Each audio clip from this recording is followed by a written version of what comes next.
Programang ito ay rated SPG, striktong patnubay at gabay ng magulang ang kailangan. Wala ngang magagawa si Olga kundi tulungan na lang si Tanggol na matunto ng kwarto ni Mokang. Hahayaan ni Olga na makapag-usap si Tanggol at Mokang basta sa kondisyon na aalis agad si Tanggol pagkatapos nilang mag-usap.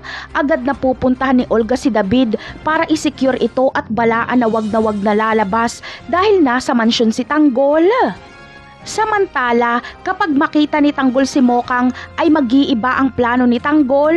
Kukumustahin niya lang sana ito pero itatakas niya na. Nakita niya kasi ang mga sugat at pasa ni Mokang kaya hindi niya hayaang masaktan ulit ito ng kanyang asawa.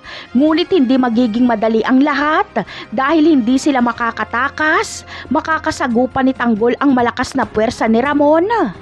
Kaya naman, mas lalong natakot si Olga noong makarinig siya ng putok. Hindi niya alam kung saan siya lulugar. Gustong-gusto niya nang patayin si Tanggol, ngunit hindi ngayon dahil magwawala si Mokang at baka makita ni Ramon ang bangkay ni Tanggol. Mas lalo lang malalagay sa alanganin ng mga plano ni Olga. Kaya ang gagawin na lang ni Olga ay tutulungan si Tanggol na makatakas. Ngunit makakatakas kaya si Tanggol o mahuhuli siya ni Ramon? Malamang ay dito na magkakaalaman kapag makita ni Ramon ang mukha ni Tanggol na ito ang tunay niyang anak. Siguradong hindi na makakalabas ng buhay si David sa mansyon. At anong kasinungalingan naman kaya ang sasabihin ni Olga para pagtakpan na siya ang mastermind ng lahat?